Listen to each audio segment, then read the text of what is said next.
إن الحمد لله نحمده ونشكره ونستعينه ونستغفره ونعوذ بالله تعالى من شرور أنفسنا ومن سيئات أعمالنا من يهدي الله فلا مضل له ومن يضلل فلا هادي له وأشهد أن لا إله إلا الله وحده لا شريك له شهادة تنجيني إلى يوم القيامة وأشهد أن محمدا عبده ورسوله وصفيه من خلقه وحبيبه نشهد بأنه قد بلغ الرسالة وأدى الأمانة ونصح للأمة فكشف الله به الغمة وجاهد في سبيل ربه حتى أتاه اليقين فصلوات ربي وتسليماته عليه وعلى آله وصحبه ومن اتبعهم بإحسان إلى يوم الدين. أما بعد، فإن أصدق الحديث كتاب الله تعالى وخير الهدي هدي محمد صلى الله عليه وسلم وشر الأمور محدثاتها وكل محدثة بدعة وكل بدعة ضلالة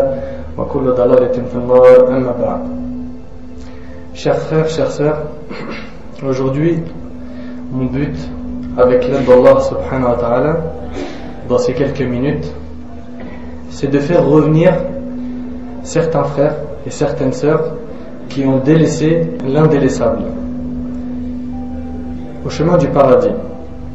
Et sache, cher frère, toi qui m'entends à travers cet enregistrement, que si je fais ça aujourd'hui, c'est parce que je t'aime pour Allah subhanahu wa ta'ala et j'ai peur pour toi. Et mon rêve, c'est que tu reviennes à Dieu par cette adoration que tu as délaissée.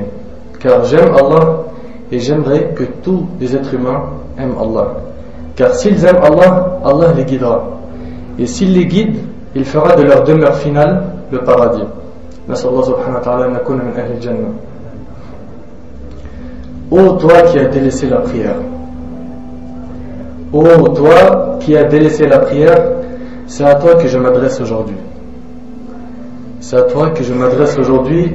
Je te lance ce grand message que tu vas écouter et j'espère que tu auras la patience de l'écouter.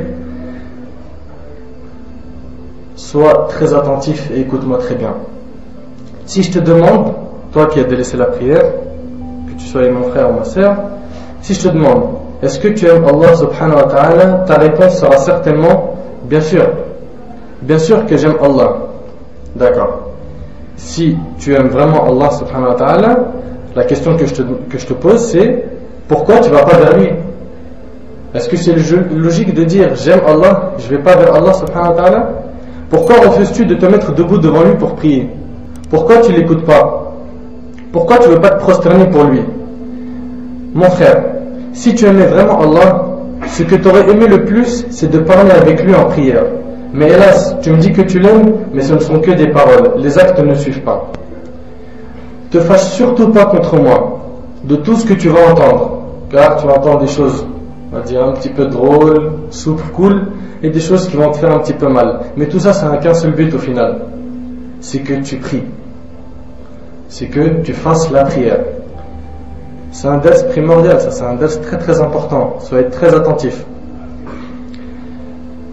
C'est que tu reprends la prière que tu as délaissée ou que tu la commences si tu ne l'avais jamais faite. Une question me prend vraiment la tête, j'y trouve pas de réponse. Cette question, si tu me réponds à cette question-là, je t'en serai reconnaissant. Cette question elle est claire et directe et je veux que la réponse elle soit claire et directe. Pourquoi refuses-tu de prier? Pourquoi tu pries pas? La question elle est claire et directe. Je veux que la réponse elle soit pareille. Claire, directe. Pourquoi refuses-tu de prier? Pourquoi? Réponds-moi pour que je t'aide.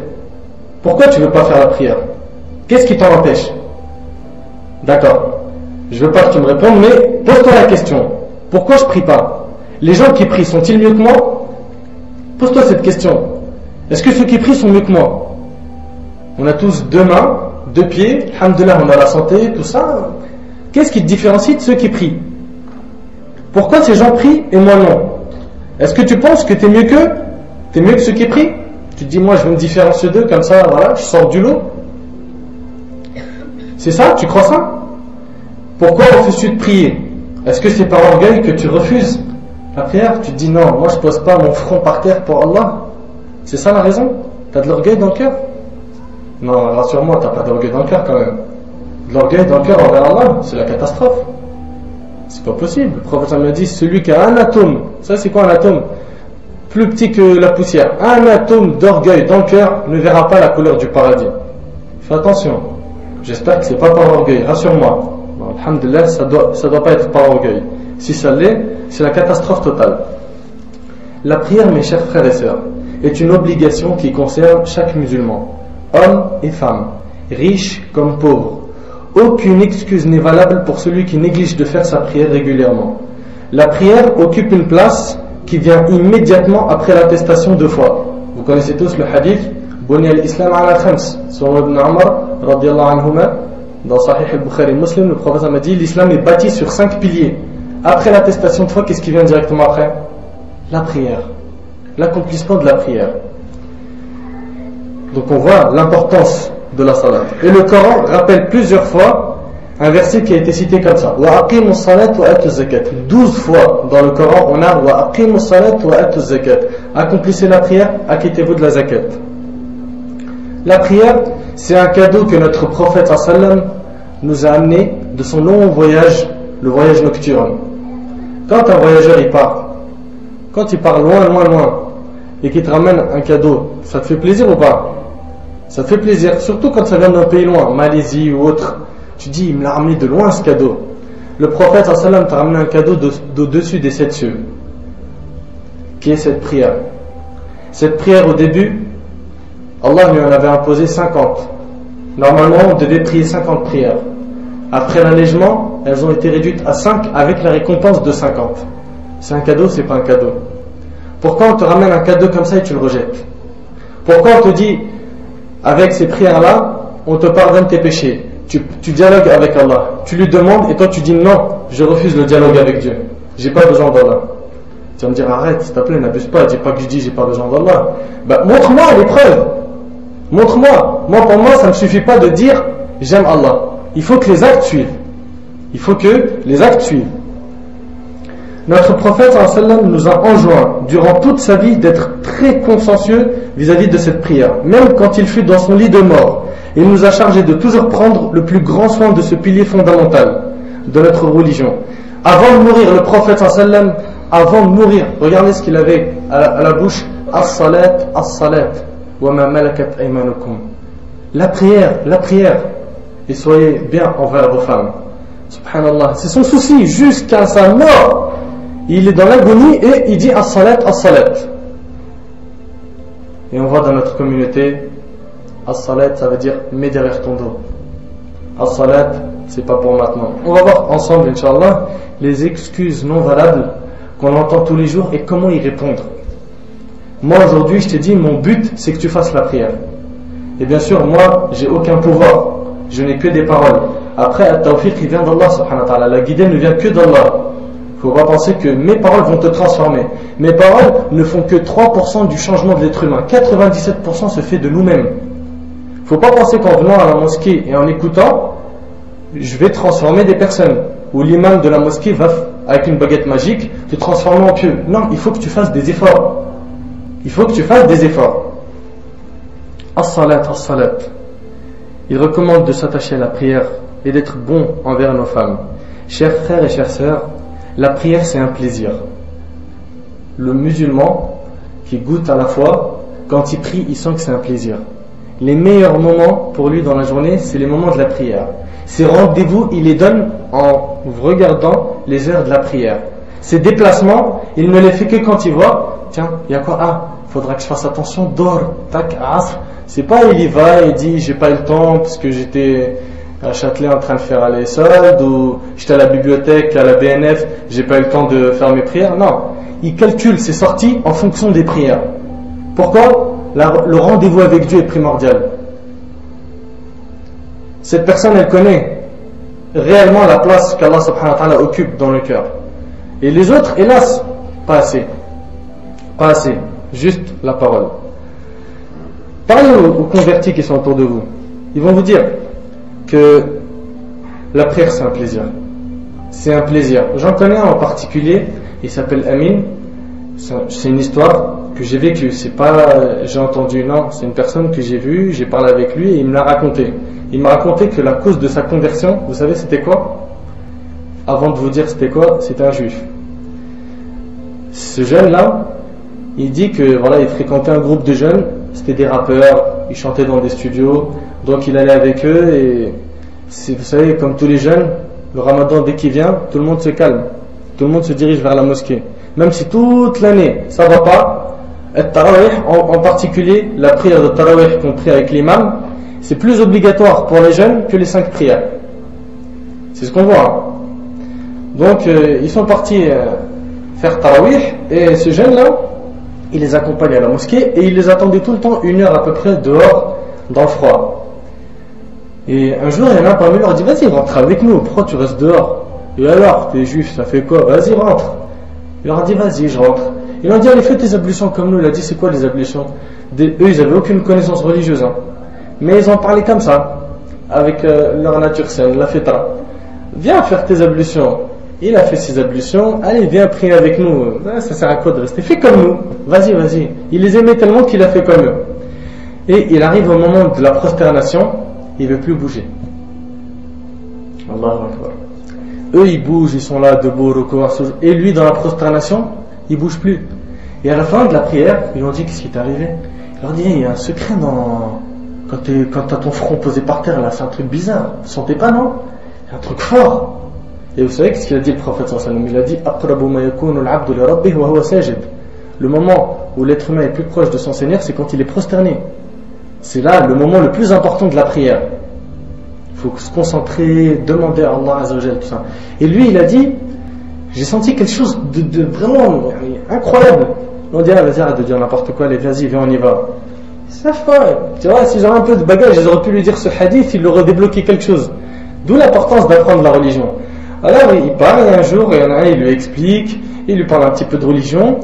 Il a tellement aimé la prosternation qu'il s'est converti à l'islam. En résumé, après, ses parents lui ont dit écoute, on doit trop fréquenter des musulmans. Si tu penses un jour te convertir à l'islam, tue-toi, c'est mieux que de te convertir à l'islam. Je préfère que tu meurs dès maintenant que tu sois musulman. Alors ce jeune, il a caché sa conversion. Il priait en cachette chez lui, c'était le fils unique, et quand son père est rentré, il le voyait, il arrêtait la prière et il faisait des pompes. Il faisait 12, 13, 14, 15. Il avait peur que son père le voie dans ses pétards. Il ne savait pas quoi faire.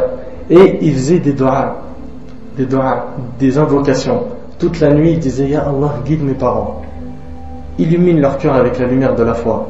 Et il priait, il pleurait toute la nuit pour eux. Jusqu'à qu'après 6 mois, sa mère a converti à l'islam. 1 an après, son père il a converti. La famille entière l'a converti à l'islam. Vous imaginez? Une famille en entier. Un autre, un espagnol américain, il avait en rêve que Isa, le prophète Isa, Jésus alayhi salam, lui a dit Kun Muhammadiyan, soit parmi les Muhammadiens, c'est-à-dire ceux qui suivent Muhammad. Donc il ne comprend pas ça veut dire quoi Muhammadiyan. Alors il sort dans la rue, il dit excusez-moi, comment faire pour être un Muhammadite? Qu'est-ce que tu racontes toi? Il va là-bas. Et il va poser des questions jusqu'à il tombe sur un musulman qui connaît un petit peu, d'où l'importance de connaître un peu beaucoup même. Parce que c'est bien quand tu es à l'école de 8h jusqu'à 6h et que tu rentres, tu fais tes devoirs jusqu'à 20h et que tu manges, après tu regardes la télé, etc. Mais la religion, tu l'as placé quoi comme temps? Il est où le temps de la religion? Des enfants, excusez-moi, plus ignorants qu'ignorants. Ils ne savent même plus répondre aux questions de base. Là, on va voir ensemble tout à l'heure, Inch'Allah, comment faire le ghusl, tayammum, l'odo. Il y en a plein, ils ne savent plus comment faire. Si tu n'as pas d'eau, comment tu fais tes ablutions? Ça c'est important les frères, de connaître comment adorer Allah. On doit savoir qui on adore et comment l'adorer. Donc la première c'est l'aqida, qui on adore, c'est la croyance. La deuxième c'est le fiqh, la jurisprudence, comment on l'adore. Alors cet espagnol là, il tombe sur un musulman qui lui dit viens avec moi à la mosquée et je vais te dire comment faire pour devenir un Muhammadite. Il commence à lui parler un petit peu de religion, etc. Et il fait les 2 témoignages de foi. Après shahada, ils lui ont dit maintenant tu dois commencer la prière. Regarde, subhanallah, c'est tellement important la prière que tu es rentré à l'islam maintenant, tu pries. Mais je connais rien. On va y répondre après ça, cette excuse. Après, il a fait la prière et il est resté longtemps pareil en prosternation, il n'a pas voulu bouger. Les gens ils sont debout, recours, inclinaison, etc. Lui il bouge pas, il est prosterné. À la fin de la prière, il le bouge, il lui dit excuse-moi, non, t'as pas très bien compris la prière. C'est pas que la prosternation. La prière, c'est beaucoup. Excuse-moi, allô, il le pousse un peu, il est mort.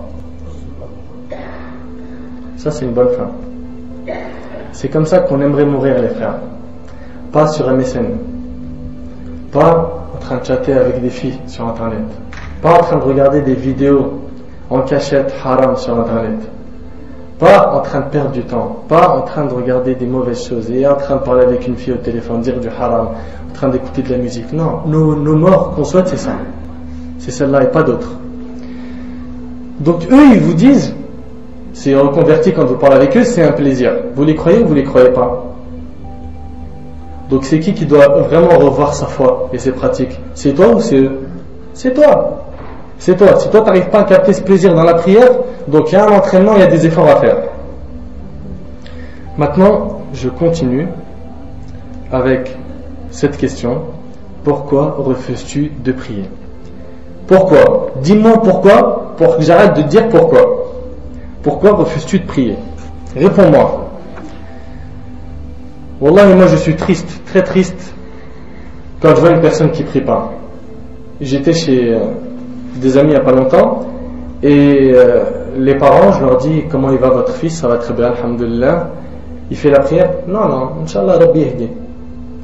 Subhanallah, t'arrives à dire facilement comme ça, mon fils il prie pas, sans que ton cœur il démange.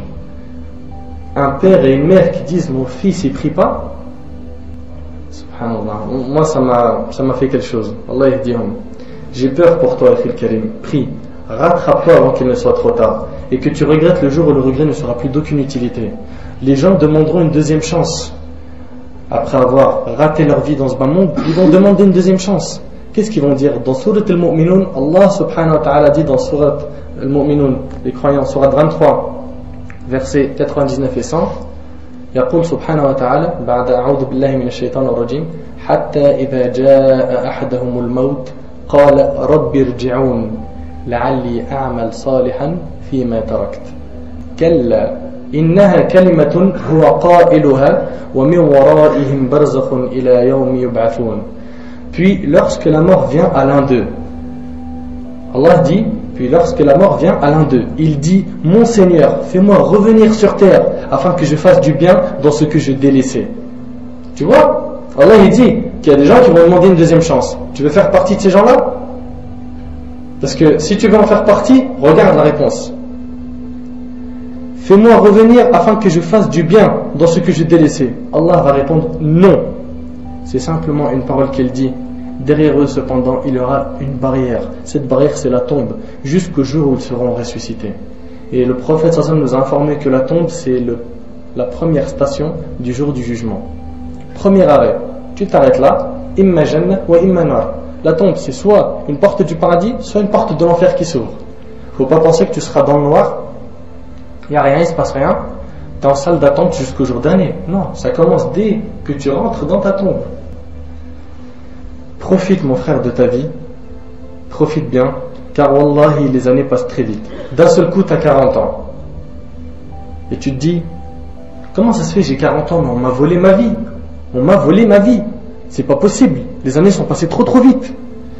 Donc je reviens à cette question qui m'embête, pourquoi refuses-tu de prier? Et cette question tu vas l'entendre beaucoup. Pourquoi refuses-tu de prier? Donne-moi une seule raison valable. Une seule. Si elle est vraiment valable, et elle ne le sera pas, bon, on va te suivre, on va faire la même chose que toi. Un de nous deux doit tirer l'autre. Soit toi, tu pries, soit moi, j'arrête. Donc, quels sont les arguments qui pèsent le plus lourd? On va les exposer ensemble, Inch'Allah. Il est possible que tu me réponds, franchement, je vais être franc avec toi, moi je travaille, ça c'est la première raison. Moi je travaille, et t'as vu le boulot et la salade, ça colle pas, comment? Mon patron, tout ça, je fais comment? Il m'a dit, tu fais pas la prière. Qu'est-ce que je dois faire? Hein? Le boulot, c'est pas une adoration? Oui ou non? Al-amal ibada. Donc voilà, khalas. J'ai délaissé une adoration pour une adoration. Sache, mon frère, que toute adoration qui t'occupera de l'adoration la plus importante, cette adoration-là sera une adoration pour le shaitan. Tout travail ou toute activité qui te préoccupe de la base des adorations qui est la prière, ça là, ce que tu es en train de faire, c'est une adoration pour le shaitan. C'est des paroles un peu fortes, mais il n'y a que comme ça que je peux te le dire. Donc, il faut faire très très attention, mon frère, et ne pas me dire al-amal al-ibadah. Et en plus, sache une chose, mon frère, toi qui me dis le boulot, le boulot, le boulot. Est-ce que tu sais qu'à la base, l'argent et les biens de ce bas monde sont venus pour aider l'être humain à accomplir la prière et les piliers de l'islam? Tu vas me dire quoi? C'est un peu flou ce que tu dis.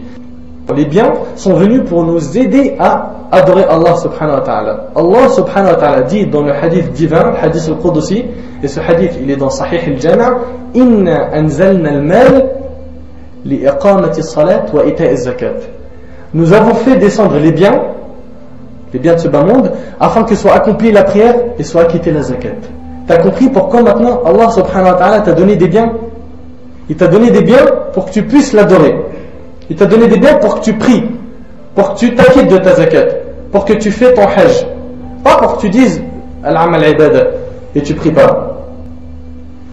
Est-ce que c'est bien compris ça? Nous avons fait descendre les biens afin que soit accomplie la prière et que la zakat soit acquittée. Ça veut dire que les biens sont au service du din et pas le din qui est au service des biens. Quand ça m'arrange, je prie. Quand ça arrange le boulot. Non, c'est l'inverse. C'est l'inverse. C'est l'inverse. T'as compris? Pourquoi Allah a fait descendre l'argent? Est-ce que t'as compris? Tu vas me dire, écoute, franchement, je vais te dire, Allah il m'a donné l'argent parce qu'il m'aime. Voilà, je suis quelqu'un de bien, il m'aime. Taïe. Maintenant que tu sais qu'Allah t'aime, t'as pas honte de savoir qu'il t'aime et que toi tu refuses de prier. Tu sais qu'Allah t'aime et toi tu le sais et tu refuses de prier. C'est pas une honte ça? Pourquoi refuses-tu de prier alors qu'il t'aime? Pourquoi négliges-tu Allah subhanahu wa ta'ala? Pourquoi tu n'aimes pas Dieu? Tu vas me dire, écoute, là t'es parti loin. Pourquoi tu me dis j'aime pas Dieu? Bien sûr que je l'aime. Je t'ai dit, toute parole doit être justifiée par des actes. Si toi tu ne fais pas des actes, c'est que, excuse-moi, c'est pas un amour que tu as envers Allah, c'est que des paroles. Pourquoi refuses-tu de prier? Je vais dire la vérité, deuxième excuse non valable, j'ai peur de la pauvreté. J'ai peur de prier et je me fais virer. J'ai peur de prier et l'argent elle diminue. Subhanallah. Confiance à l'argent. Il a plus confiance à l'argent qu'à Allah subhanahu wa ta'ala. Triste. C'est très triste. T'as peur que la prière soit la cause de ta pauvreté? Si c'est le cas, sache que tu rentres dans la catégorie qu'Allah a citée. C'est qui ces catégories-là? C'est ceux qui préfèrent ce bas monde à l'au-delà. Allah yaqul fi surat al-A'la, c'est dans la sourate 87 verset 16, bal tu'thiruna al-hayata ad-dunya wal-akhiratu khayrun wa abqa. Mais vous préférez plutôt la vie présente alors que l'au-delà est meilleur et plus durable. T'as préféré ces quelques euros à la salat? Ton patron te fait plus peur qu'Allah Azza wa Jal? Yaqul subhanahu wa ta'ala fi surat al-Insan, sourate 76 verset 27, Inna ha'ula'i yuhibbuna al-'ajila wa yadharuna wara'ahum yawman thaqila. Ces gens-là aiment la vie éphémère. Ces gens-là aiment la vie éphémère, la vie sur terre, et laissent derrière eux un jour bien plus lourd, qui est le jour du jugement. Tu fais partie de cela? Dans le hadith al-Qudusi, selon Abu Hurayra radiyallahu anhu, le hadith il est rapporté par Tirmidhi, il est Hassan Gharib, يقول الله سبحانه وتعالى يا ابن آدم يا ابن آدم تفرغ لعبادتي أملأ صدرك غنى وأسد فقرك وإن لا تفعل ملأت يديك شغلا ولم أسد فقرك. D'après Abu Hurayra, d'après le prophète sallallahu alayhi wa sallam, Allah subhanahu wa ta'ala a dit ô fils d'Adam, il s'adresse au fils d'Adam, soumets-toi à mon adoration, soumets-toi à mon adoration, soumets-toi, accepte tous mes ordres, sois soumis à mes ordres, je remplirai ton cœur de richesse. Et toi tu fais l'inverse, tu te soumets aux ordres du patron et tu cherches la richesse. Allah dit ô fils d'Adam, soumets-toi à mon adoration, je remplirai ton cœur de richesse et compenserai ta pauvreté. T'as confiance en Dieu ou pas? T'as confiance? Oui. Ces paroles, tu doutes des paroles d'Allah? Non. Écoute-les bien. Ô fils d'Adam, soumets-toi à mon adoration, je remplirai ton cœur de richesse et compenserai ta pauvreté. Mais si tu ne le fais pas, je t'accablerai de problèmes et je ne compenserai pas ta pauvreté. Tu le fais pas? tu n'auras que des problèmes. Tu t'éloignes de la religion, tu t'éloignes d'Allah, tu t'éloignes de la salat, fais que des problèmes. Et Allah ne compensera pas ta pauvreté. Même si tu es riche, tu seras pauvre. Pourquoi? Parce que dans le hadith que rapporte Bukhari et Muslim selon Abi Huraira, le prophète sallallahu alayhi wa sallam dit Laysa al-ghina an kathrati al-arad, innama al-ghina ghina an-nafs. La vraie richesse n'est pas celle de ce bas monde, mais la vraie richesse est celle de l'âme, la foi. Wallahi les frères, une personne quand elle a la foi, elle sent qu'elle a la plus grande richesse qui existe dans ce monde. Ibn Taymiyyah, Cheikh al-Islam, rahimahullah, il disait Jannati fi sadri. Mon paradis est dans mon cœur. Où je me déplace, il me suit. C'est ça la vraie foi. Et il dit, il y a sur terre un paradis. Quiconque ne le goûte pas, goûtera pas au paradis du jour dernier. C'est quoi? C'est la foi. La foi. La foi en Dieu. La vraie richesse n'est pas le bien matériel. Combien sont le nombre de riches qui se plaignent et qui disent franchement, on mène une vie pleine de gêne, une vie insupportable, une vie pleine de problèmes, alors qu'il a de l'argent. On nous a dit l'argent fait le bonheur. Non. Rectification, la foi fait le bonheur. Celui qui se soucie que de l'argent et pas de l'au-delà, au point d'en devenir un esclave, comme on en a beaucoup aujourd'hui, des esclaves de l'argent et de l'euro. Le prophète sallallahu alayhi wa sallam dit à leur sujet, selon Abu Huraira radiyallahu anhu, Ta'isa abdu dinar. Ta'isa abdu dinar wa dirham, wal qatifa, wal khamisa, in u'tiya radi, wa in lam yu'ta, lam yarda. Rawahu al-Bukhari. Selon Abu Huraira, le prophète sallallahu alayhi wa sallam a dit, malheur à l'esclave du dinar, du dirham et des vêtements de luxe. Malheur à lui. Celui qui n'a qu'un seul souci, c'est l'argent, l'euro, les vêtements de luxe. Malheur à toi. Et c'est dit de la bouche du prophète sallallahu alayhi wa sallam. Malheur à toi si c'est ça ton souci, si c'est ça qui te bloque sur la prière. Si tu penses tellement aux vêtements et aux choses de luxe au point d'être préoccupé de la prière, malheur à toi. Si on lui en donne, il est content. Allah subhanahu wa ta'ala, s'il te donne de ces biens-là, il est content. Et si on ne lui en donne pas, il est mécontent. Il ne remercie pas Allah. Il ne sait pas qu'il y a des épreuves. Il ne sait pas que des fois, Allah va te prendre certaines choses que tu aimes beaucoup pour t'éprouver, te tester et voir le niveau de ta foi. Après ce hadith, tu veux continuer à être l'esclave de l'argent au point de ne plus faire tes prières, ou tu vas te réveiller un peu. Tu as peur de perdre de l'argent en laissant ton poste de travail 5 minutes pour la prière. Dans tout travail, on a 5 minutes pour aller aux toilettes, 5 minutes pour boire un café. Sur ces 5 minutes, tu leur en colles 2 et tu fais ta salat. Ton patron, si tu lui demandes, ou même à l'école, je veux aller faire mes besoins, personne ne va te dire non. Personne ne va te dire non. Tu profites de ce moment-là pour faire ta salat. Tu te prends un coin discret, tu as ta boussole, tu prends un manteau ou un tapis et tu fais ta salat. Tu ne la perds pas. Le pire, ce qui me fait mal au cœur, c'est qu'il y a des patrons qui ont peur de lâcher leur boulot pour aller prier. Eux, c'est des esclaves de l'argent. Un patron, la boîte, elle lui appartient, l'heure de la prière, elle vient, et la catastrophe, c'est que c'est la prière du vendredi. Celle où il n'y a pas de négociation de temps. Il n'y a pas. Il dit oui, mais voilà, pas maintenant, Allah Ghafur Rahim. Rappelle-toi aussi qu'il est Shadid al-Aqab. C'est pas que pardonneur et miséricordieux. Beaucoup de gens, subhanallah, te disent voilà, je suis le patron, mais si je laisse mon boulot maintenant, je peux perdre 200 ou 300 euros. Les savants sont tous d'accord que le travail pendant l'heure du vendredi, son argent il est haram. Son argent il est haram. Ce que tu gagnes pendant l'heure de Jum'ah, alors que tu devrais être à la mosquée, c'est un argent illicite. Illicite. T'imagines? Et toi tu te soucies de ce 100, 200 ou 50 ou je sais pas combien d'euros que tu vas gagner. Ferme ta boutique, laisse et va prier pour Allah Azza wa Jal. Sache toi qui me dis que tu n'as pas le temps, s'il était permis de ne pas prier, Allah et son messager nous auraient informés. Et les seuls qui ont le droit de ne pas prier, c'est les femmes qui ont leur menstru, vous savez c'est quoi? Ce qu'ils ont chaque mois, et leur lochi. Ça c'est après la naissance, ils ont à peu près 40 jours de sang, et c'est un sang différent de celui des menstrues. Donc ça c'est réservé aux femmes. Il n'y a que eux qui ont une autorisation de ne pas prier pendant ces périodes. Maintenant toi mon frère qui m'entend et qui prie pas, c'est pourquoi que tu pries pas? T'as tes menstrues? T'as tes lochis? T'es un homme. Donc réponds-moi, pourquoi tu pries pas?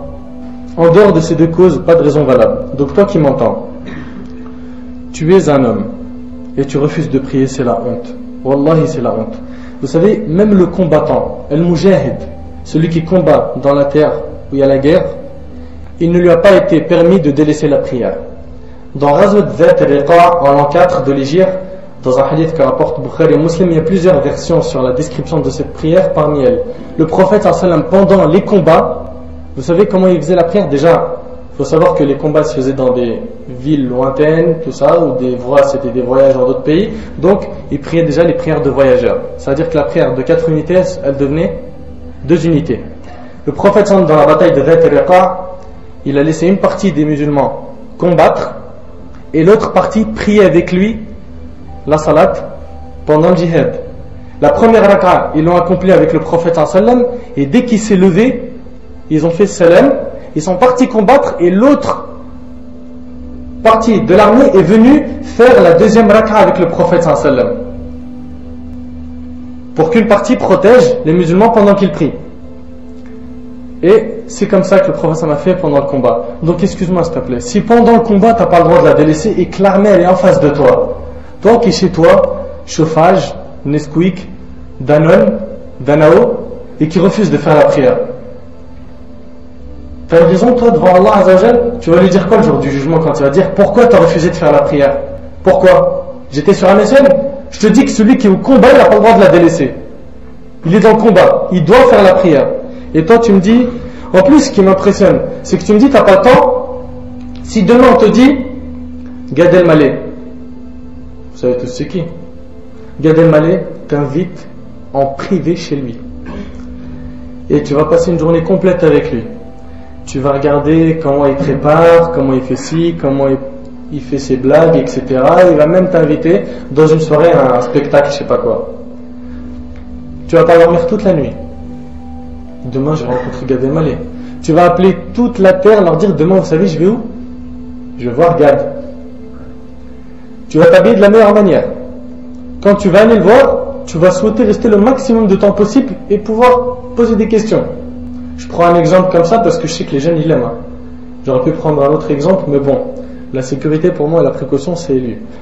Donc tu restes avec lui et on dit au bout de 10 minutes tu dois y aller. Attendez, mais ça fait que 10 minutes. C'est parce qu'il était écrit dans la feuille que vous m'avez envoyée. L'invitation est écrite au moins 1 heure. Ça fait que 10 minutes. Taille. Un joueur de foot, s'il t'invite, ça sera pareil. Toi qui aimes le foot. Pareil si c'est une personne importante dans le quartier qui peut t'aider. Maintenant, si cette personne, c'est un ministre ou quelqu'un qui travaille à la mairie et qui dit demain je t'invite et t'inquiète pas, moi tout ce qui est studio HLM, tout ça, je peux te débloquer plein de trucs. Tu vas y aller en courant. À partir du moment où tu vois qu'il y a un intérêt et que cette personne elle est importante, tu vas faire une seule chose, c'est que tu vas fuir vers lui. Après, je te dis c'est pas un ministre ni un maire, c'est le président. Et le président, ses pistons, ils sont ouverts. Toi, tu fais que de dire oui, oui, oui, oui, oui. Maintenant, je te pose la question, tu t'y attends? Allah, le Créateur, le Tout-Puissant, Azza wa Jal, wa subhanahu wa ta'ala, te donne 5 rendez-vous par jour à respecter à des heures précises. Tu vas venir à l'heure ou en retard? Et quand tu vas venir, tu vas souhaiter finir vite ce rendez-vous ou tu vas souhaiter rester longtemps? Et quand tu vas le finir, est-ce que tu vas re-souhaiter le revoir le plus vite et parler avec lui le plus vite, ou tu vas te dire oh là là, dans 1 heure j'ai encore une prière à faire? Comment est-ce possible que devant une créature on attache autant d'importance et le Créateur moins que ces créatures qui n'ont aucune valeur aux yeux d'Allah? Comment? Réponds-moi s'il te plaît. Pourquoi refuses-tu de prier? Cette question elle me tracasse. Il faut que tu me trouves une réponse pour que je sois satisfait. Subhanallah. Le malade qui est, bien sûr quand je dis le malade, c'est pas celui qui tousse, c'est pas celui qui a le nez qui coule, vous m'avez bien compris. Le malade c'est le malade, d'accord? Celui qui est vraiment malade, qui peut plus bouger à cause de sa maladie, il doit faire la prière. Tu vas me dire mais comment? Il peut même plus bouger ses pieds, il prie assis. Mais qu'est-ce que tu me racontes de prier assis? Il n'arrive même plus à bouger de son lit, il prie avec ses yeux allongés sur son lit. Quoi? T'es sérieux avec ce que tu dis? Mais bien sûr que je suis sérieux. Le prophète sallallahu alayhi wa sallam dit, selon Imran ibn al-Husayn, radiyallahu anhu, et le hadith il est rapporté par Bukhari, Salli qa'iman, fa'in lam tastati' faqa'idan, fa'in lam tastati' fa'ala jam. Prie debout. Si tu es incapable de prier debout, prie assis. Si tu es incapable de prier assis, prie allongé. Prie allongé avec tes yeux. J'ai pas d'eau pour faire mes ablutions. Prie avec tayammum. J'ai pas de pierre pour faire tayammum. Je suis à l'hôpital, je peux rien faire. Essuie-toi les mains sur le mur et fais tayammum. T'as aucune excuse valable devant Allah subhanahu wa ta'ala le jour du jugement pour avoir délaissé la prière. Aucune. T'as pas d'eau, fais tayammum. Tu es malade, tayammum c'est les ablutions sèches. Tu es en voyage, tu peux faire jama', taqdim, tu peux regrouper les prières si c'est dhuhr avant de monter dans l'avion. Et si tu viens et que tu as raté le maghrib, tu fais jama' ta'khir. Tu les regroupes, maghrib et isha, en arrivant dans le pays, la destination. Tu es fatigué, tu peux pas faire la prière, repose-toi, mais ne fais pas partir le temps de la prière. Repose-toi un peu et prie. Car le plus important dans la prière, c'est la concentration. J'ai très faim. Et il y a le adhan là. Mange d'abord et rattrape ce que tu peux rattraper de la prière. Et ça c'est rapporté par Bukhari. Abdullah ibn Umar ibn Khattab radiyallahu anhu an abih wa an jami' as-sahaba. Il entendait l'adhan de salat al-maghrib.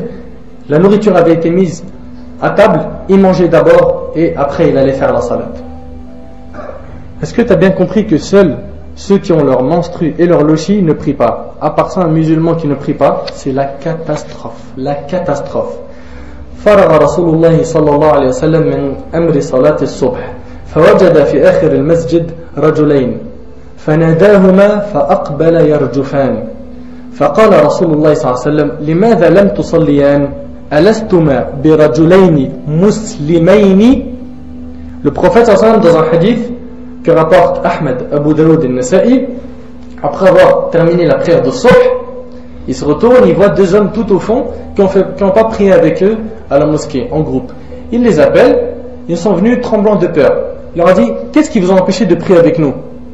N'êtes-vous pas deux hommes musulmans? Il y a des savants qui se basent sur ce hadith pour dire que celui qui ne prie pas, il n'est pas musulman.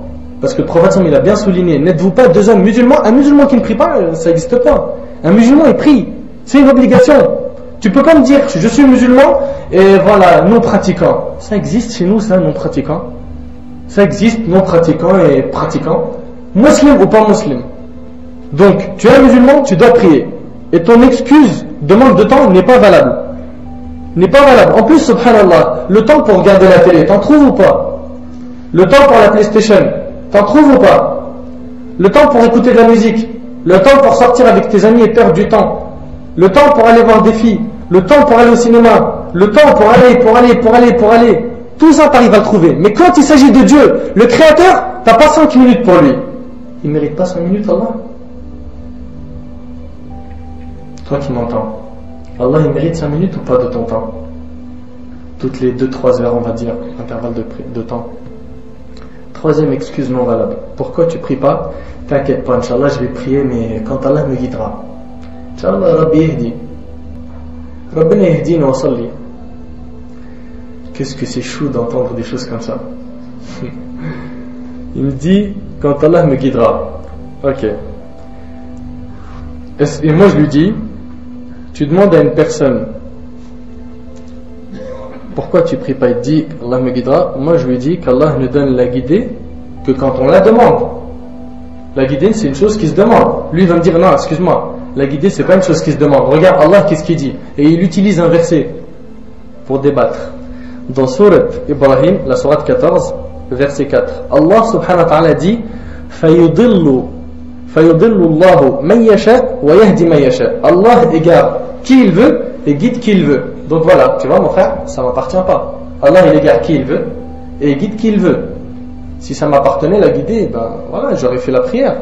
On lui répond à ce beau gosse, Allah égare qui il veut, ça veut dire à cause du refus de l'homme de chercher, de suivre la vérité, Allah ne le guide pas. Ça veut dire qu'à cause du refus de l'homme de rechercher et de suivre la vérité, il ne le guide pas. Et de l'autre côté, il guide qui il veut, ça veut dire qu'Allah guide celui qui demande la guider. C'est ça le sens du verset. Quand on dit Inna Allah yahdi man yasha. C'est-à-dire quoi? C'est-à-dire qu'Allah guide celui qui veut ou qui demande la guider. Et ça, c'est confirmé dans le hadith Qudsi, selon Abi Dharr al-Ghifari radiyallahu anhu, et le hadith il est rapporté par Muslim, où Allah subhanahu wa ta'ala dit Ya ibadi, kullukum dallun illa man hadaytuh, fastahduni ahdikum. Fastahduni ahdikum. Ô mes serviteurs, vous êtes tous dans l'égarement.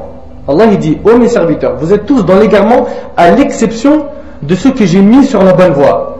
Demandez-moi donc de vous mettre sur la bonne voie et je le ferai. Est-ce que tu as compris maintenant que la guidée, ça se demande? Faut pas l'attendre, elle tombe pas du ciel. Donc ton excuse de quand Allah me guidera, tu rectifies, c'est plutôt quand je demanderai à Allah de me guider. C'est là que tout va commencer.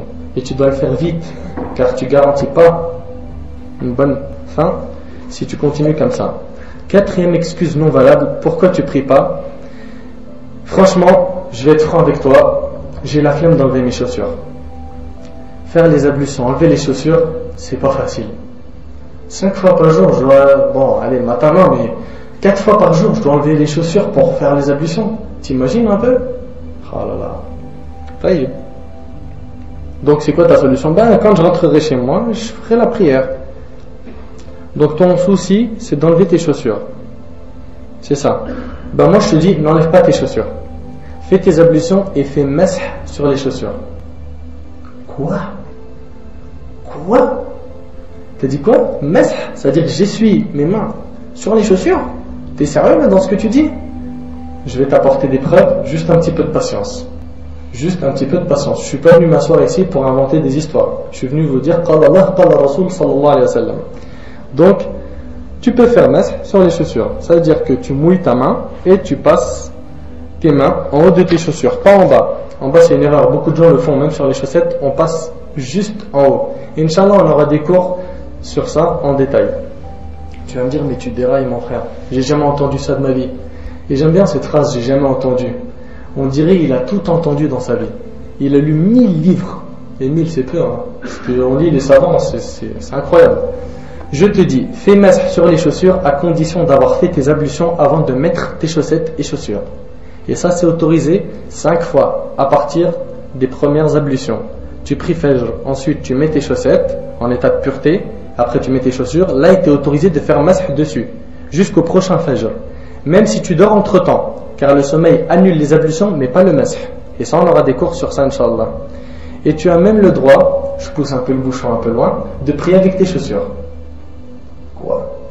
Mon frère, là, ça y est, on étouffe. Il faut que tu nous amènes des preuves, parce que là, ça fait trop. S'il te plaît, Allah barik fik, dis-moi, t'as lu ça où? Parce que je l'ai jamais entendu de ma vie. D'accord.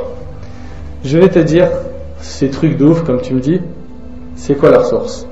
عن المغيرة بن شعبة أن النبي صلى الله عليه وسلم توضأ ومسح على الجوربين والنعلين رواه أبو داود والترمذي وأحمد وصححه الشيخ الألباني.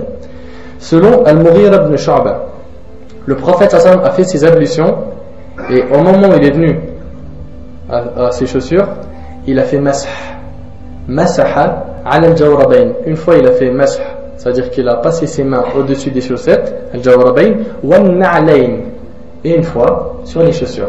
Et le hadith il est rapporté par Abu Daoud, At-Tirmidhi, Ahmad, et il est authentifié par le Cheikh Al-Albani. Ouais, mais bon, ok, un deuxième hadith. وعن أبي غبيان أنه رأى عليا. Abi Dhabian a vu Ali ibn Abi Talib radiyallahu anhu bala qa'iman, uriner debout. Ça, une parenthèse, c'est autorisé à condition que tu sois sûr que l'urine ne va pas revenir sur tes vêtements. Sinon, urine assis, c'est ça la précaution et c'est mieux. Thumma da'a bima, après avoir uriné, il a demandé de l'eau. Fatawadda, il a fait ses ablutions. Qui? Ali ibn Abi Talib radiyallahu anhu. Wa masaha ala na'alayhi, et il a fait masah sur ses chaussures. Il a fait masah sur ses chaussures. Thumma dakhala al-masjid, et il est rentré à la mosquée. Après avoir fait masah sur les chaussures, il a enlevé ses chaussures et il a prié sans ses chaussures. D'où l'autorisation après avoir fait masah d'enlever les chaussettes, si on a fait masah dessus, et prier sans les chaussettes. D'accord? Et tout ça, comme je vous ai dit, c'est pas notre thème, là c'est vraiment en bref. D'accord? Thumma salla, et après il a fait la prière. Et ce hadith là il est rapporté par Al-Bayhaqi, et son isnad, sa chaîne de transmission, est authentique. Dans un autre hadith, fait hadith عوف ابن مالك الأشجعي أن النبي صلى الله عليه وسلم أمر بالمسح على الخفين في غزوة تبوك 3 أيام ولياليهن للمسافر ويوما وليلة للمقيم. رواه أحمد. Le prophète صلى الله عليه وسلم a autorisé aux voyageurs de faire mash sur, que ce soit les chaussettes ou chaussures. Combien de jours pour un voyageur? 3 jours. Et pour celui qui n'est pas en voyage, 5 prières, un seul jour. D'accord? Le hadith il est rapporté par Ahmed. Ensuite, en ce qui concerne prier avec les chaussures, il y a des montagnes de hadith dessus. Des montagnes. Parce que c'est impressionnant quand même. Moi je suis d'accord avec toi, tu me dis, ça me choque, je ne connaissais pas. Mais moi ce qui me choque, c'est quand tu me dis, je refuse parce que je ne connaissais pas. C'est pas un raisonnement logique. Ce qui vient d'Allah et du prophète sallallahu alayhi wa sallam, toi c'est sami'na wa ata'na. Si tu es un musulman, j'entends et j'obéis. Je dis pas ça rentre pas, ça rentre. Ta logique c'est elle qui est thermomètre dans l'histoire. Non, logique tu la mets à la poubelle, ton cerveau aussi, et tu gardes les paroles d'Allah et du prophète sallallahu alayhi wa sallam. Dans ce hadith là qu'on va voir ensemble, عن أبي سعيد الخدري رضي الله عنه قال بينما رسول الله صلى الله عليه وسلم يصلي بأصحابه إذ خلع نعليه فوضعهما عن يساره فلما رأى ذلك القوم ألقوا نعالهم. رواه البخاري ومسلم. Dans un hadith, le prophète صلى الله عليه وسلم il était en train de prier avec les compagnons et il priait avec ses chaussures. C'est ce qui est précisé là. Il priait avec ses chaussures et les compagnons pareil. Jibril alayhi salam est venu informer le prophète sallallahu alayhi wa sallam qu'il y avait dans ses chaussures une impureté. Pendant la prière, il a enlevé ses chaussures. Pourquoi? Parce que Jibril est venu lui dire. Les compagnons, ils ont vu le prophète sallallahu alayhi wa sallam faire ça. Ils ont tous enlevé leurs chaussures pendant la prière. Et quand il a terminé la salat, il leur a dit mais pourquoi vous avez enlevé vos chaussures? Moi c'est l'ange Gabriel qui est venu m'informer que j'avais une impureté dans les chaussures. On a dit écoute, on t'a vu faire, on a fait. Le suivi du prophète sallallahu alayhi wa sallam. On a besoin de gens comme ça, qui voient et qui font. Pas qui négocient. Oui, mais quand je serai convaincu. Pourquoi tu portes pas le hijab? Je suis pas convaincu. Tu n'es pas convaincu des versets du Coran qui disent le hijab? Donc on traitera plus tard, Inch'Allah. Donc, dans un autre hadith, عن أبي مسلمة سعيد بن زيد قال سألت أنس. Saïd ibn Maslama demande la question à Anas ibn Malik et ce hadith il est rapporté par Bukhari et Muslim. أكان رسول الله صلى الله عليه وسلم يصلي فين عليه? Est-ce que le prophète sallam prie avec ses chaussures? Il a dit naam, oui. Dans un autre hadith rapporté par Abu Daoud, le prophète sallam dit inna al-yahud la yusalluna fi ni'alihim fa khalifuhum. Les juifs ne prient pas avec leurs chaussures, différenciez-vous d'eux. Je te dis les preuves, je peux t'en dire beaucoup. Jusqu'à même Omar radhiyallahu anhu et certains compagnons détestaient qu'une personne enlève ses chaussures. Ils disaient comment tu peux délaisser une sunna? Bien sûr, il ne faut pas comprendre que je rentre à Drancy avec mes chaussures et je prie ici. Sinon, on va te jeter des chaussures. Non, tu rentres à la mosquée, il y a un tapis, tu respectes. Mais si tu es dans un endroit où il n'y a pas de tapis, tu peux prier avec. Beaucoup de gens disent non, il faut que j'enlève mes chaussures. Et c'est autorisé. La religion, elle est facile. Pourquoi tu la rends dure? Et après, tu me dis, toi, quand ça t'arrange, la religion, elle est souple, elle est facile. Je suis en train de te dire que la religion, elle est plus souple que souple, plus facile que facile. Et après, il me dit non, la religion, elle est facile. Mais bien sûr qu'elle est facile. 5e excuse non valable. Je ne sais pas faire mes ablutions, c'est pour ça que je ne fais pas la prière. Je suis franc avec toi. D'accord. Écoute-moi, c'est très simple. Tu prépares l'intention. Tu dis Bismillah. D'accord? Tu te laves les mains 3 fois. D'accord? Bien comme il faut. Ça, on aura un cours bien plus détaillé que ça. Et comme c'est enregistré, on va être très bref. Ensuite, tu prends de l'eau que tu introduis dans ta bouche et dans ton nez en même temps. Cette même eau, tu en mets une partie dans la bouche et dans le nez. Après, tu te mouches avec la main gauche. Tout ce qui est ça, en règle générale, tu le fais avec la main gauche. Et tu rentres soit ton doigt pour laver ta bouche, soit un siwak, soit une brosse à dents. L'essentiel, c'est que tu laves ce qui est à l'intérieur. Et tu fais ça 3 fois. Tu me suis? C'est pas difficile. Après que tu as fini le nez et la bouche, tu viens au visage. Tu prends beaucoup d'eau, un peu d'eau, et tu le mets dans ton visage et tu laves bien. C'est pas que tu fais ça. Ça, c'est masah. Non, c'est rasl al-wajh. Tu laves bien avec tes mains. Et tu fais ça 3 fois. Et le visage, c'est tout ça. Tu vois? C'est pas à partir de là. Non, c'est à partir de là-haut. Tu vois, du début des cheveux jusqu'en bas, jusqu'au menton. Tout ça, ça doit être lavé 3 fois. Ensuite, tu prends de l'eau que tu vas remonter comme ça et tu vas laver avec ta main droite jusqu'au coude. Tu n'arrives pas au coude et tu dis stop, c'est là. Les gens ils viennent, ils mettent de l'eau jusqu'à là. Tu tu vois, jusqu'à avant le coude, et ils ne prennent pas en compte le coude. Le coude, il doit être aussi dans les ablutions. 3 fois main droite, 3 fois main gauche.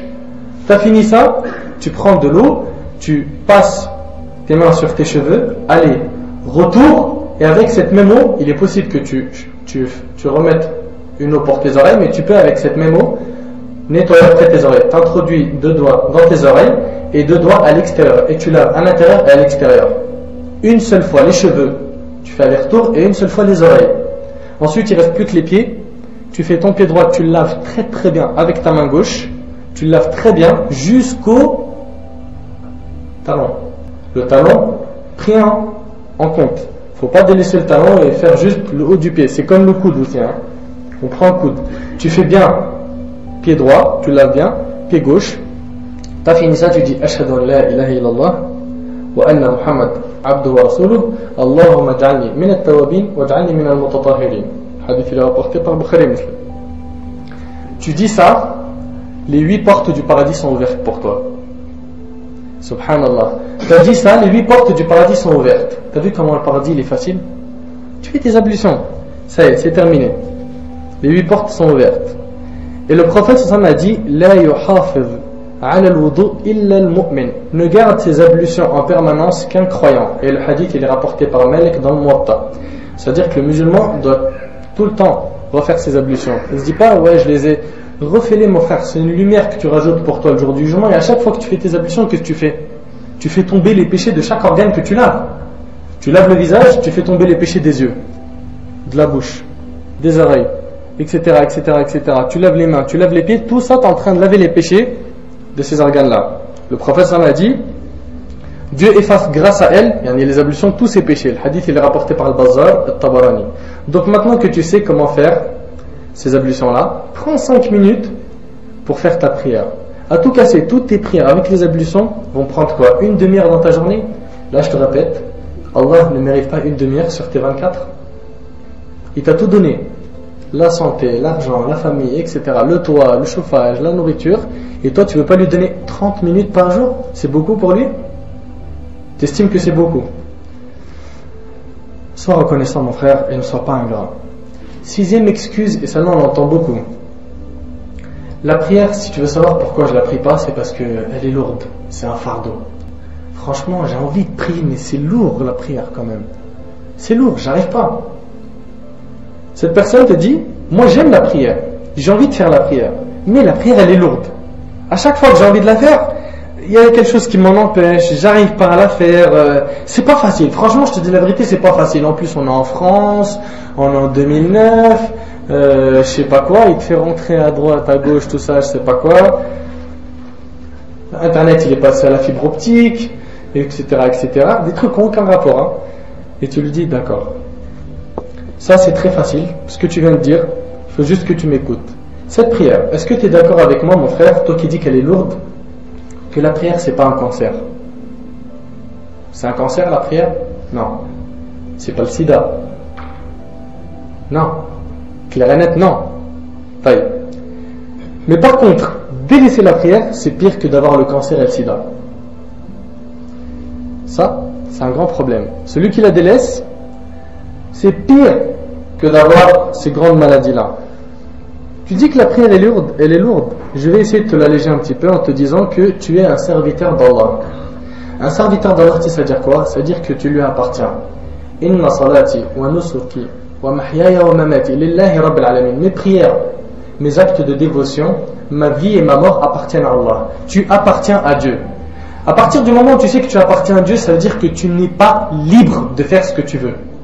Tu n'es pas libre de faire ce que tu veux. Quand quelqu'un rentre chez toi, tu lui dis excuse-moi, doucement le bruit, il y a des voisins, il y a un ordre ici à respecter. C'est pas comme ça qu'on fait, il y a des lois chez moi. Allah subhanahu wa ta'ala, il y a des lois sur sa terre. Tu fais pas ce que tu veux sur sa terre. Il t'a demandé de prier, tu pries. Il t'a demandé de ne pas être injuste, il t'a demandé de ne pas voler. Tout ça, c'est des lois que toi tu dois mettre en pratique. Et tu dois y obéir, tu dois obéir à tout ça. Et pas négocier et dire oui mais franchement c'est lourd. En plus une chose, quand l'ordre vient du supérieur, celui qui est au niveau inférieur, qu'est-ce qu'il fait en règle générale? Il obéit ou pas?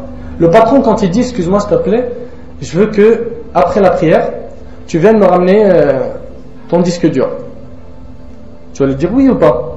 Et si tu lui dis non, qu'est-ce qui va se passer? Tu as des problèmes. Pourquoi? Parce que tu as désobéi à ton patron. Et tu vas pas lui dire mais excuse-moi, pourquoi tu m'as demandé le disque dur? Parce que moi je suis pas convaincu. D'abord essaie de me convaincre, et après voilà, je te ramène le disque dur. Comme aujourd'hui, vraiment je suis pas trop convaincu de la prière, je suis pas convaincu du hijab, je suis pas convaincu. D'accord. Si tu vas chez un médecin et il dit toi ta maladie là elle est un peu grave, mais t'inquiète pas, ça va aller Inch'Allah. Tu as juste ce médicament à prendre 3 fois par jour, celui-là 2 fois par jour, celui-là 1 fois tous les 2 jours, ça 1 fois le matin et celui-là 1 fois le soir. Est-ce qu'on a déjà vu une personne dire au docteur excuse-moi, je suis pas convaincu. D'abord tu fais rentrer ça dans ma tête, après je prendrai les médicaments, mais là non. On n'a jamais vu. Et si on voit une personne comme ça, qu'est-ce qu'on va dire de lui? Il est fou. Pourquoi? Parce qu'il a négocié avec une personne qui a plus de science que lui. Maintenant, on retourne là, même tournure avec la personne qui dit je suis pas convaincu de la prière. T'es pas convaincu de ce qu'Allah subhanahu wa ta'ala t'a ordonné. T'es convaincu du médecin quand il dit ça c'est pour ton bien, mais t'es pas convaincu d'Allah quand il te dit ça c'est pour ton bien. Donc, tu n'es pas libre de faire ce que tu veux. Tu dois obéir à ton Créateur et sache que si la prière t'est devenue lourde, je te dis, la raison principale, tu sais c'est quoi? C'est que tu as tellement été au service du diable, tu as tellement travaillé pour lui, que tu as égaré plein de gens, tu es resté avec des gens mauvais, tu as proposé aux gens de fumer, tu as insulté, tu as fait du mal, tu as tellement fait de mal que le shaitan ne peut plus se détacher de toi et toi tu ne peux plus te détacher de lui. Voilà pourquoi elle est devenue lourde la prière. Tu as travaillé pour le diable, maintenant le jour où tu veux partir, c'est pas facile. C'est pas, excuse-moi patron, demain voilà, j'arrête le boulot. Non, lui ça marche pas comme ça avec lui. Lui il est très compliqué. Sa procédure c'est pas comme les sociétés d'ici. Très très très dur. Quand tu as pris le mauvais chemin, le diable s'est attaché à toi au point où dès que tu veux le délaisser, il te dit jamais, jamais tu me délaisses, jamais, reste avec moi. Et le pire, c'est que le diable va se désavouer de toi le jour du jugement. C'est-à-dire que là, il fait copain avec toi, mais le jour du jugement, je te connais pas. C'est pas moi, j'ai rien fait. Je t'ai même pas vu. T'es qui toi? Bien sûr, j'exagère, mais c'est un peu dans ce sens. يقول الله سبحانه وتعالى في سورة الحشر كمثل الشيطان إذ قال للإنسان يكفر فلما كفر قال إني بريء منك إني أخاف الله رب العالمين. Dans la sourate 59, sourate al-Hashr, verset 16. Ils sont semblables au diable quand il dit à l'homme sois incrédule, mais crois en Dieu. Puis quand il a mécru, il dit je te désavoue car je redoute Allah, le Seigneur de l'univers. C'est-à-dire le shaitan, son but c'est de te rendre kafir, mécréant. Ça c'est son souci. Et dès qu'il le fait, qu'est-ce qu'il dit? Je me désavoue de toi, moi j'ai peur d'Allah. Moi je t'ai pas demandé de devenir mécréant, je t'ai pas dit d'arrêter la salat, je t'ai pas dit de marcher avec des filles ou autres. Moi j'ai peur d'Allah. Il se désavoue de toi, t'imagines un peu ce traître qui a fait tomber beaucoup de notre communauté dans les grands péchés. Allah subhanahu wa ta'ala fi surat Ibrahim, dans surat 14 verset 22, les gens quand ils seront en enfer, c'est avec le kafir, quand on parle de kafir depuis tout à l'heure, le kafir c'est quoi? Lui c'est l'enfer éternel pour lui, l'enfer éternel, éternité d'enfer, sans fin, un châtiment incroyable. Le prophète sallallahu alayhi wa sallam dit dans Bukhari et Muslim que le feu qu'on a dans ce bas monde n'est qu'un sur 70 du feu de l'enfer. Et dans un autre hadith, il dit que l'enfer a été créé en 3000 ans. Allah l'a préparé en 3000 ans. Vous imaginez l'enfer du feu? Elle est immense, immense. Et les gens y demeureront éternellement quand ils seront kuffar. Mais si tu es musulman, là il y a le muslim fi nar. Le musulman ne reste pas en enfer en éternité. Et nous on aimerait ne pas voir du tout l'enfer. C'est pour ça qu'on parle de tout ça. On parle de la prière et des actes obligatoires, surrogatoires, pour éviter que les gens tombent en enfer. Dans Surat Ibrahim, Allah nous informe que les gens quand ils seront en enfer, il y aura bien sûr des musulmans aussi en enfer. Les musulmans qui refusent de faire la prière, les musulmans qui sont dans les intérêts bancaires, le riba, dans l'alcool, dans le zina, dans tout ça. Eux ils vont payer. Et quand ils seront en enfer, ils vont voir un mimbar, comme ça là. Vous voyez le mimbar du imam là? Quand il monte dessus pour le discours du vendredi, un mimbar se mettra en place. Et qui va apparaître, faire un beau discours en enfer? Iblis, Shaitan. Il va venir parler aux gens en enfer. Il va leur faire un discours, c'est-à-dire vous savez, vous êtes en enfer, vous êtes en train de souffrir, et il va leur rajouter la dernière couche finale. Écoutez ce qu'il va leur dire. وقال الشيطان لما قضي الأمر إن الله وعدكم وعد الحق ووعدتكم فأخلفتكم وما كان لي عليكم من سلطان إلا أن دعوتكم فاستجبتم لي فلا تلوموني ولوموا أنفسكم ما أنا بمصرخكم وما أنتم بمصرخي إني كفرت بما أشركتموني من قبل إن الظالمين لهم عذاب أليم. Allah dit, et quand tout sera fini, tout sera terminé, que les gens seront en enfer, le diable dira, certes, écoutez bien, Allah vous avait fait une promesse de vérité, tandis que moi je vous ai fait une promesse que je n'ai pas tenue. Allah, il nous dit que le shaitan il va dire ça en enfer. Allah vous a fait la promesse de vérité et moi je vous ai fait une promesse que j'ai pas tenue. Je vous ai dit qu'il n'y aurait pas d'enfer, pas de paradis, n'y pense pas, t'es jeune, t'es beau gosse, 2009 et toutes les raisons que t'as entendues tout à l'heure, vis ta vie, éclate-toi, tu vas dire qu'une seule fois, t'as qu'une seule vie, au final il faut que tu profites. Et je te dis, crois pas en tout ce qu'il y aura, il n'y a rien après la mort, tu as cru et c'était une promesse que j'ai pas tenue. Et je n'avais aucune autorité sur vous. Si ce n'est que je vous ai appelé et que vous m'avez répondu. Est-ce que tu crois que j'avais une autorité sur toi? Je t'ai juste dit, fais ça. Et toi, t'as obéi. Tu t'imagines? Il te rappelle, hein? Et c'est vrai en plus. Est-ce que le shaitan, quand tu vas dans un endroit haram, il tire de la maison, allez, viens, on te met les menottes, on va attendre en discothèque? Non, c'est toi qui vas avec tes pieds, tes mains, t'es consentant, t'as ta raison, t'as ton cerveau, tu fais tout ça par toi-même. Et ben là, il te le rappelle. Je n'avais aucune autorité sur vous. Si ce n'est que je vous ai appelé, je t'ai juste dit, tiens, fais. Et vous m'avez répondu. Ne me faites pas donc de reproches, mais faites-en à vous-même. Subhanallah, il se désavoue de toi. Tu l'as suivi, il t'a mis dans le problème, et à la fin il dit, j'y suis pour rien. Excuse-moi, c'est pas mon problème. Il te dit, mais faites-en à vous-même. C'est vrai, fais des reproches qu'à toi-même, pas au shaitan le jour du jugement. Je ne suis d'aucun secours. Je ne vous suis d'aucun secours. Je ne peux pas t'aider. Là, ça y est. T'es exposé à Dieu, je ne peux plus rien faire pour toi. Et vous ne m'êtes d'aucun secours. Et vous aussi, vous ne pouvez pas m'aider.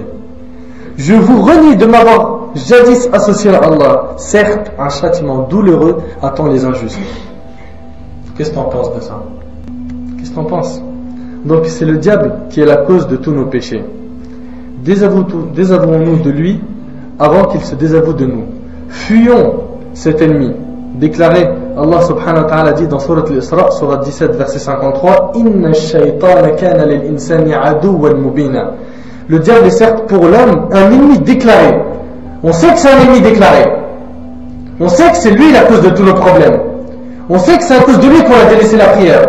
Et pourtant, est-ce qu'on fait changer les choses? Est-ce qu'on essaye de prendre le chemin d'Allah? Ou on préfère la facilité du shaitan? Est-ce qu'on pense qu'on va être des hommes quand on va délaisser notre prière et qu'on n'a pas besoin d'Allah et que c'est pas important la prière, c'est un détail comme le disent certains? La réponse, c'est reprends-toi mon frère, reprends-toi. Et lui il continue, oui mais la prière est vraiment lourde. Pour moi à chaque fois que je vais faire la prière, j'arrive pas. Je te réponds mon frère, fais des efforts.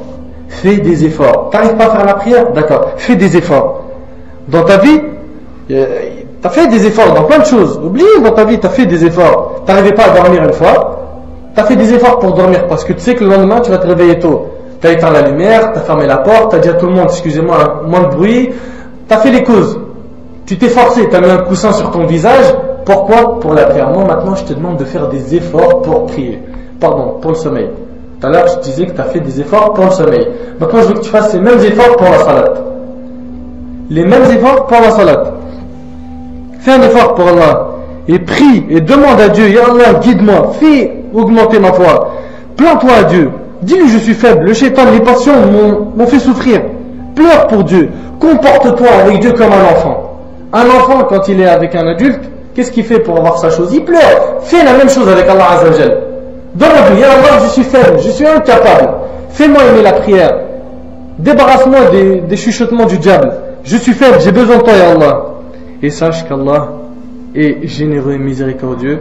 Et si tu fais un pas vers lui, il viendra vers toi en galopant, comme c'est cité dans le hadith que rapporte le Bukhari. C'est un hadith Qudsi.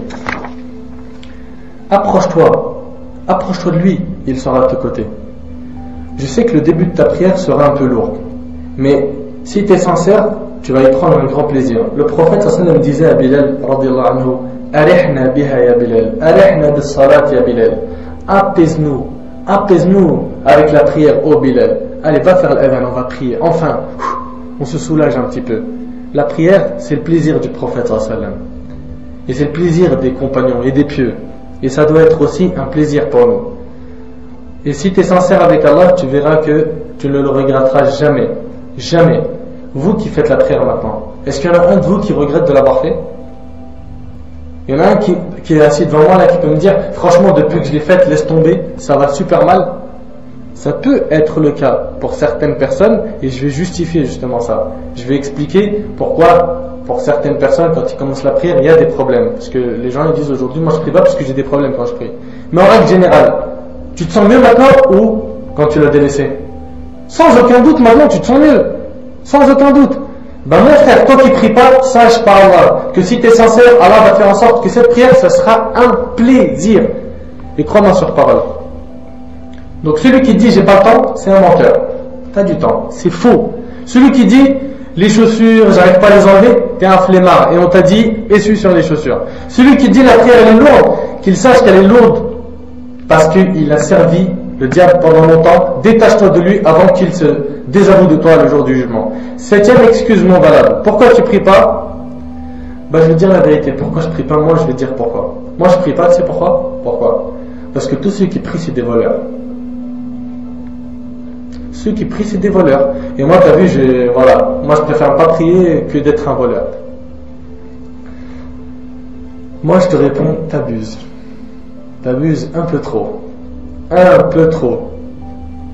Allah subhanahu wa ta'ala nous dit Inna salata tanha 'anil fahsha'i wal munkar.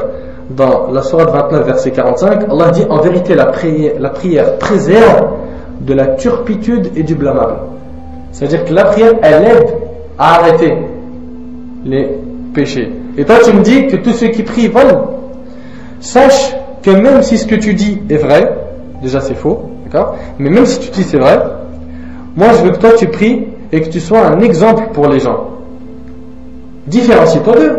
Sois toi l'exemple à suivre. Sois quelqu'un qui prie et qui est honnête, qui ne vole pas. En plus, t'imagines si tout le monde pensait comme toi, on n'aurait plus un musulman sur terre. On n'aurait plus un musulman sur terre. Et c'est pas parce qu'on voit un mal qu'on doit délaisser un bien. En plus de ça, moi je te dis que les musulmans qui prient et qui volent sont très rares. Et qu'Allah les guide. Ils sont rares. Change cette manière de penser, car moi je te le dis, en Arabie Saoudite, quand je suis parti, j'ai vu des vols là-bas. J'ai vu à la Kaaba, c'était rare, mais des gens, ils allaient pour prendre les claquettes d'un tel ou un tel ou un tel. Donc qu'est-ce qu'on fait avec ta logique? On va plus en Arabie Saoudite, on fait plus le Hajj. Si quelqu'un a volé et prié, on doit délaisser la prière. Donc ceux qui font le Hajj, on voit parmi eux qui volent, on fait plus le Hajj. Avec ta logique, on va arrêter les piliers de l'islam. On n'aura plus de religion. Au lieu de chercher à réparer, toi tu laisses tout. C'est quoi cette logique? On répare et on ne délaisse pas tout. D'accord? 8e excuse non valable. Pourquoi tu pries pas? En fait, à chaque fois que je prie, j'ai des malheurs et depuis que je les ai arrêtés, je me sens mieux. Moi j'ai parlé avec un jeune, je lui ai dit pourquoi tu pries pas? Il m'a dit voilà, je vais pas te mentir, depuis que à chaque fois que je fais la prière, j'ai que des galères et des problèmes. Et là, t'as vu, là ça se passe bien. Tu pries pas là? Ouais, je prie pas. Pourquoi? Je t'ai dit, voilà, dès que je commence la prière, ça va mal, ça tourne trop mal. Tout le temps j'ai des problèmes. Je comprends pas moi, c'est pas normal. Donc voilà, la prière c'est une mauvaise chose. Ah bon? T'as vu comment ça te choque d'entendre ça? Mais le problème c'est qu'on entend ça tous les jours. On entend ça tous les jours, partout. Et voilà, moi je te dis pourquoi j'ai arrêté. Une fois je suis parti à la mosquée avec des chaussures. Je venais de les acheter, les dernières Puma, 150 €. La première fois je l'ai mis, mon frère. Je viens dans votre mosquée, on me les vole. Une fois je suis venu, je me suis senti trop bien après Salat al-Dhuhr. J'ai dit tiens, je vais faire une petite sieste, je fais la qayloula. Je me réveille, j'ai plus mon portable dans ma poche. Une fois je suis venu à la mosquée, j'ai fait la salat en sortant avec mon fils il se fait tamponner par une voiture. Mais laisse tomber, c'est même plus la peine de faire la prière. À chaque fois que je fais la prière, j'ai des problèmes. Je délaisse, comme ça ma tête elle est tranquille, mon frère. Franchement, il est marrant ce frère. Moi je te réponds que là tu as donné une mauvaise image de la mosquée. Tu nous as fait sentir que la mosquée c'est le marché de Clignancourt. Mon frère, taqillah fi nafsak. La mosquée c'est pas le marché de Clignancourt. Tu me dis il y a des vols, des porte-monnaies qui partent, des portables, des chaussures. Arrête mon frère, n'abuse pas, t'abuses. Je vais pas te mentir que voilà, des fois ça arrive, c'est très rare, ça arrive. Et ce que j'ai à te dire c'est patiente et sache qu'Allah t'aime, qu'Allah veut du bien à un serviteur qui l'éprouve. Le prophète sallallahu alayhi wa sallam dit selon Abu Huraira radiyallahu anhu, celui à qui Dieu veut du bien se voit touché dans ce qu'il a de plus cher, rapporté par Bukhari. Celui à qui Dieu veut du bien se voit touché dans ce qu'il a de plus cher. Ce que j'avais de plus cher à rentrer à la mosquée, c'est mes baskets. Ils sont partis. Et ben Allah t'éprouve. Pourquoi ces épreuves? C'est ça la question. Mais pourquoi il m'éprouve? Est-ce que j'ai fait quelque chose de mal?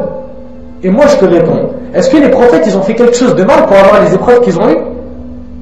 Les prophètes, c'est les gens qui ont été le plus éprouvés ou pas? Le prophète sallallahu alayhi wa sallam le dit. Ashaddu nasi bala'an, dans Sunan al-Tirmidhi, il dit les gens les plus éprouvés, c'est les prophètes. Les prophètes, pourquoi? Parce que plus la foi elle augmente, plus on t'éprouve et on te teste pour voir est-ce que tu es patient, reconnaissant ou pas. C'est des examens où on évalue ta foi. Est-ce qu'à partir du moment où tu as une petite épreuve, tu délaisses tout, tu dis je prie plus, je veux plus d'Allah, ou tu dis non, je m'attache, je patiente et je veux montrer à Allah que je dis alhamdoulilah dans tous les cas. Tu fais partie de quelle catégorie? Donc ces épreuves, tu dois comprendre que c'est un bien. Allah fait ça pour que tu fuis vers lui et que tu ailles te plaindre à Allah Azza wa Jal. Que dès que tu as un problème, au lieu de le fuir en allant quelque part d'autre, tu fuis vers lui en disant ya Allah, t'as vu ce que j'ai eu comme problème? Aide-moi, compense ce que j'ai perdu par un bien, sois satisfait de moi, plains-toi à Allah Azza wa Jal et fais pas l'inverse. En plus ces épreuves sont une purification de péché. À chaque fois que tu as une épreuve, sache qu'il y a des péchés qui partent. Et nous, si on comptait sur nos œuvres pour entrer au paradis, c'est même pas la peine. On fait pas assez de bonnes actions. Beaucoup de péchés, on en fait tous les jours et on se repent pas beaucoup. Donc au final, mériter le paradis avec ce qu'on a, c'est difficile. C'est pour ça qu'Allah Azza wa Jal nous éprouve pour éliminer ces péchés, pour nous faciliter l'entrée du paradis.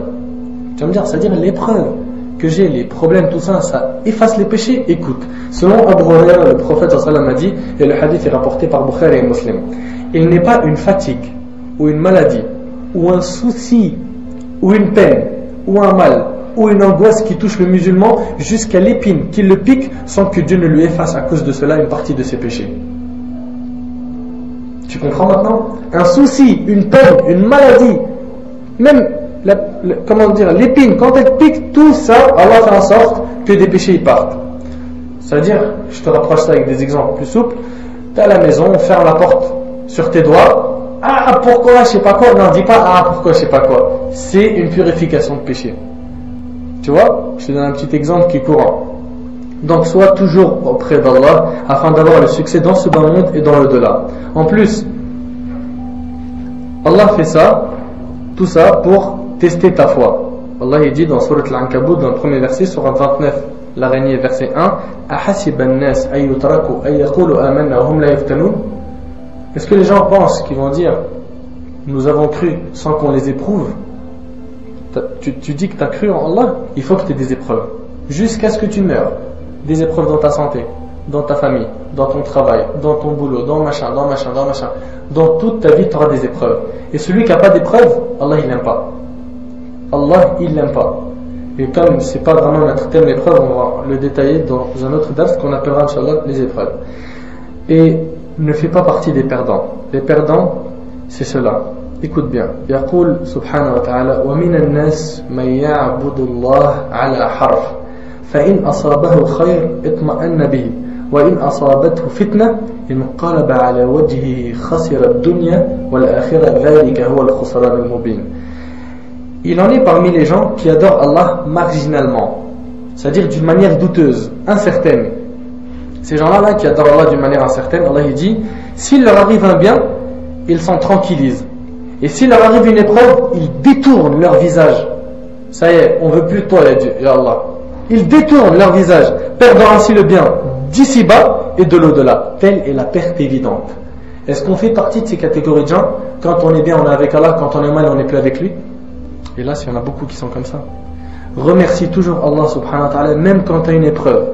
Même si l'épreuve elle est dure, car c'est une purification de péché. Et sois près d'Allah dans l'aisance, quand tu es bien, pour qu'il soit avec toi dans la difficulté. عن ابن عباس رضي الله عنهما أن النبي صلى الله عليه وسلم قال تعرف إلى الله في الرخاء يعرفك في الشدة. Connais Dieu dans les moments d'aisance, dans les moments de facilité, il te connaîtra dans les moments de détresse, yani la difficulté. Il est rapporté par le Hakim, le hadith. Donc, sois proche d'Allah subhanahu wa ta'ala quand tu es bien, pour qu'il soit proche de toi quand tu es mal. Tu comprends la logique maintenant? Parle à Allah, dis-lui, je sais que tu m'éprouves pour voir ma patience. Et Allah, je suis patient. Et Inch'Allah, je suis à la hauteur. Et Inch'Allah, je te remercie pour ce que tu fais. Et je t'adorerai quoi qu'il arrive. Si tu fais ça, ya Allah, si tu fais ça, Allah t'aimera, te protégera et te fera vivre une bonne vie. يقول الله سبحانه وتعالى من عمل صالحا من ذكر أو أنثى وهو مؤمن فلنحيينه حياة طيبة. Quiconque, mâle ou femelle, fait une bonne œuvre tout en étant croyant, nous lui ferons vivre une bonne vie. Dans ce bas monde, tu vivras une bonne vie si tu es proche d'Allah. Comme je t'ai dit tout à l'heure, rien qu'avec l'iman, la foi, tu es dans le paradis. Tu es n'importe où, tu te sens bien, parce que tu as ton paradis qui se déplace avec toi, ta foi. Et dans le cas contraire, où tu te détournes d'Allah Azza wa Jal, Allah dit وَمَنْ أَعْرَضَ عَنْ ذِكْرِي فَإِنَّ لَهُ مَعِيشَةً ضَنْكًا. Dans Sourate Taha, Sourate 20, verset 124, Allah dit وَمَنْ أَعْرَضَ عَنْ ذِكْرِي فَإِنَّ لَهُ مَعِيشَةً ضَنْكًا وَنَحْشُرُهُ يَوْمَ الْقِيَامَةِ أَعْمَى. Et quiconque se détourne de mon rappel. Et combien sont le nombre de musulmans qui se sont détournés du rappel d'Allah? Combien sont le nombre de musulmans qui disent moi je veux plus de la religion, moi je doute d'Allah, moi je veux pas faire la prière. Après tout, le plus important c'est le cœur. Après tout, le plus important c'est que je fais pas du mal autour de moi. Ça de toute façon ça arrive, c'est des excuses bidons qu'on va y répondre. Combien sont le nombre de gens qui se sont détournés par leurs actes, pas par leurs paroles même. Par leurs paroles, il dit moi t'inquiète pas, je suis un croyant, je suis avec Allah. Mais par ses actes c'est pas le cas. Allah il dit quiconque se détourne de mon rappel mènera certes une vie pleine de gêne. Wallahi al-azim, je le jure par Dieu que celui qui se détourne de la religion, il n'est pas bien dans sa vie. Et ça je jure parce qu'il y a ce verset, sinon je ne me serais pas avancé. Tu te détournes d'Allah, tu vis une vie pleine de gêne et de problèmes. Et tu n'es jamais heureux. Jamais, jamais. Quiconque se détourne de mon rappel mènera certes une vie pleine de gêne, et le jour de la résurrection, nous l'amènerons aveugle au rassemblement. Aveugle au rassemblement. Le jour du jugement, tu es aveugle, tu vois rien du tout. Et hop, t'es jeté en enfer. Ça te plaît ça? Tout ça pourquoi? Parce que tu refuses de prier. Jusqu'à maintenant, tu refuses de prier. Après tout ce que tu as entendu, tu refuses toujours de prier. Jusqu'à maintenant, tu vois que la prière, c'est pas important. Subhanallah. 9e excuse non valable. Et je pense qu'on va terminer avec celle-là, Inch'Allah, et qu'on laissera le reste pour la semaine prochaine. Pourquoi tu pries pas? Je vais te dire pourquoi je prie pas, c'est simple, parce qu'ici c'est blanc. Mon cœur, il est blanc. J'ai mis 2 couches d'enduit, 3 couches de peinture blanche, Saint-Anne. Ça brille, c'est clean. Je fais pas de mal autour de moi, j'ai pas besoin de prier. J'ai un cœur blanc. Je fais pas de mal autour de moi. Je suis reconnaissant. Allah Azza wa Jal. J'aime Allah. Et que la prière qui me manque, c'est un détail, c'est pas important. Tout d'abord, ce que j'ai à te dire, c'est que le seul qui connaît l'état des cœurs, qui sait si les cœurs ils sont blancs ou pas blancs, c'est qui? C'est Allah. Comment tu peux dire que ton cœur il est blanc alors que t'es pas Allah? Comment tu peux me dire ton cœur il est blanc alors que seul Allah connaît l'état des cœurs? Ça c'est un. En plus, ce qui prouve que ton cœur est blanc, c'est la prière.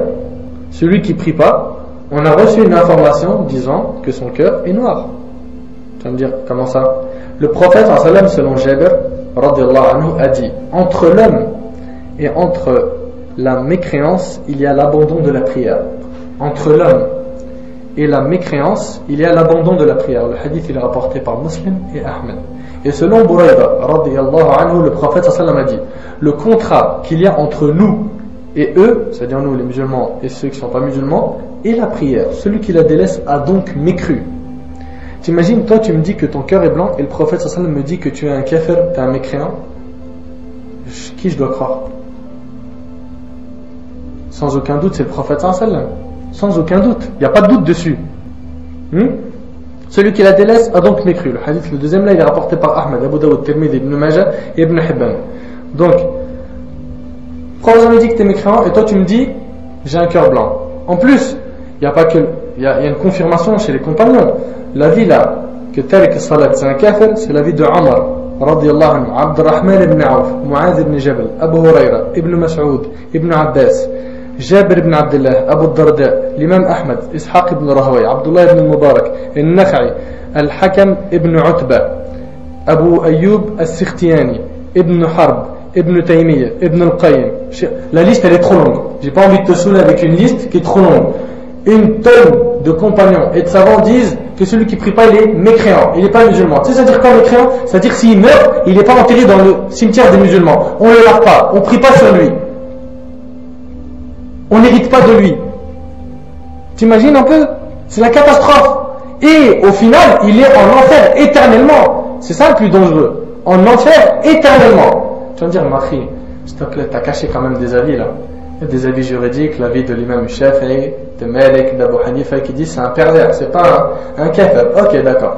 Il y a une divergence entre les savants. Est-ce que tu es un kafir qui sort de l'islam ou c'est un kafir qui est considéré comme pervers mais pas dans le sens où il est sorti de la religion? Est-ce que toi tu accepterais d'être le sujet d'une divergence entre les savants? Une partie dit que tu es un kafir, une partie dit que tu es un pervers. Tu accepterais d'être dans cette position sans savoir, enfin sans chercher à dire celui-là c'est un kafir kufr akbar ou kufr asghar? Tu as le droit d'être la cause d'une divergence des savants, ils savent pas où te placer. Une partie qui disent ton sang il est autorisé, on doit te tuer, et une autre qui disent non on doit l'emprisonner. C'est une catastrophe. Réveille-toi mon frère, réveille-toi, c'est hyper grave, c'est la plus grande catastrophe qui puisse exister de délaisser la prière. Tu peux pas la délaisser, t'as aucune excuse, aucune. Crains Allah et reviens à la prière.